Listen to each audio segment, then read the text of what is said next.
Man made disaster है which is taking place, और ये डिजास्टर इतना बड़ा है और इससे इतनी जाने जा रही हैं जितनी किसी नेचुरल या मैन मेड डिजास्टर से नहीं गई।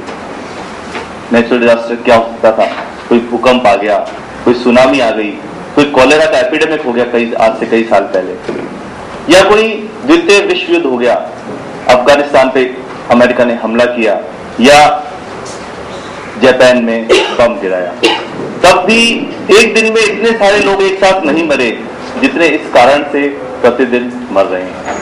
और वो कारण ये है कि दवाइयां हैं, बीमार हैं, बीमारियां भी हैं, पर बीमार और दवाई के बीच में एक बहुत बड़ी बाधा है, और वो बाधा बीमार लोगों तक दवाइयों को नहीं पहुंचने देती, और इस कारण से बहुत से लोग जो गरीब हैं वो प्रतिदिन या तो बीमार के बीमार ही रह जाते हैं, और जो ज्यादा बीमार हैं वो प्रतिदिन कई हजार लोग, एक स्टडी बताती है इसको 60,000 पीपल डाई एवरी डे। अब ये इसको सब्सटेंशिएट करना इज वेरी डिफिकल्ट कि कौन दवा की मिलने से मरा नहीं मरा, इतना इसका एक आकलन है, इतने लोग प्रतिदिन मर रहे हैं, और इनकी मृत्यु को रोका जाना संभव है।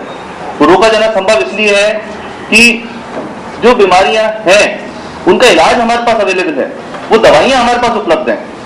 बात इतनी है कि दवाइयां उस व्यक्ति तक पहुंचानी है जो बीमार है, वो कैसे पहुंचाएं, इस बारे में आज हम चर्चा करने के लिए यहां जमा हुए हैं। नेक्स्ट, यहां से बात करता हूं मैं। यहां बात कुछ तीखी भी होगी, हो सकता है आप मेरे विचारों से सहमत ना हो, पर मैं आपसे अपेक्षा करूंगा कि मेरे विचार प्रकट करने के जो अधिकार है उसका आप सम्मान करेंगे। कुछ बोलना हो आप आखिरी में बोलें, क्योंकि हम किसी व्यक्ति विशेष को या कोई एक क्लास विशेष को, किसी इंडस्ट्री को या किसी प्रोफेशन को कोई आक्षेप लगाने के लिए, लांछन लगाने के लिए यहाँ नहीं है, पर एक शोषण की एक व्यवस्था बन गई है जो कई सालों से चली आ रही है, उसको हिट करने के लिए, उस पर प्रहार करने के लिए हम यहाँ जरूर जमा हुए हैं। पहले मैं बात करता हूँ, क्योंकि दवा जुड़ी हुई है काफी हद तक प्रिस्क्रिप्शन से, डॉक्टर्स के प्रिस्क्रिप्शन से, हिपोक्रेटिक ओथ की, that I will lead my life and practice my art with integrity and honor, that above all else I will serve the highest interest of my patient। Doctor के लिए सबसे पहला व्यक्ति patient, और patient के लिए भगवान doctor, Hippocratic oath. Next, Gandhi ji का मंत्र, गांधी जी इस तलिस्मा आपने सुना होगा। जब भी आप दुविधा में हो, स्वार्थ प्रबल हो, तो इसे आजमाएं। उस व्यक्ति का याद करें जो सबसे गरीब व्यक्ति जिसे आपने कभी देखा होगा, जिसे आप जानते हो, और अपने आप से फिर यह सवाल करें कि जो काम आप करने जा रहे हैं उससे उस व्यक्ति को फायदा होगा कि नहीं होगा। Will it help the teeming millions, ये स्वतंत्रता से पहले उन्होंने कहा था। और फिर आप, गांधी जी ने कहा कि आप पाएंगे कि आपकी सारी दुविधाएं दूर हो गई हैं और आपका स्वार्थ मोम की तरफ पिघल कर रह गया है। दुर्भाग्य से जब नीतियां बनती हैं, आज जो गांधी जी की बात को लगभग बुला दिया गया। ये तो नीति थी सरकार के लिए, पहली वाली नीति थी डॉक्टर के लिए। आगे जिनकी बात करेंगे उनकी कोई नीति ही नहीं है, न तो लिखित नीति, न तो लेटर में, और न स्पिरिट में। कई बार दिखावे के लिए भी नीति होती, दिखावे की भी नहीं है। वो है फार्मास्यूटिकल इंडस्ट्री।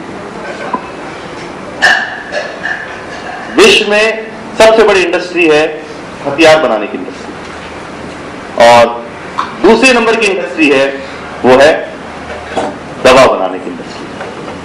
अगर अकेले भारत में हम देखें तो, मैं राजस्थान से आता हूं, देश का सबसे बड़ा राज्य है, हमारा वार्षिक बजट से दुगने से भी ज्यादा जिसका वार्षिक टर्नओवर हो, उस इंडस्ट्री की मैं बात कर रहा हूं। 1 लाख करोड़ एनुअल टर्नओवर वाली इंडस्ट्री। 1 लाख करोड़ नहीं समझ रहे हो तो मैं बताता हूं, पिछले साल तक ये 98,000 करोड़ थी। जब मैंने इस पे काम शुरू किया था 8 साल पहले, तब ये 52,000 करोड़ थी। श्रीनिवासन जी को सारी बात पता है। जो इंडस्ट्री इतनी तेजी से बढ़ रही है, और कैसे बढ़ रही है? ऐसे बढ़ रही है जैसे वेपन इंडस्ट्री बढ़ रही है, वैसे हथियार इंडस्ट्री बढ़ रही है। वेपन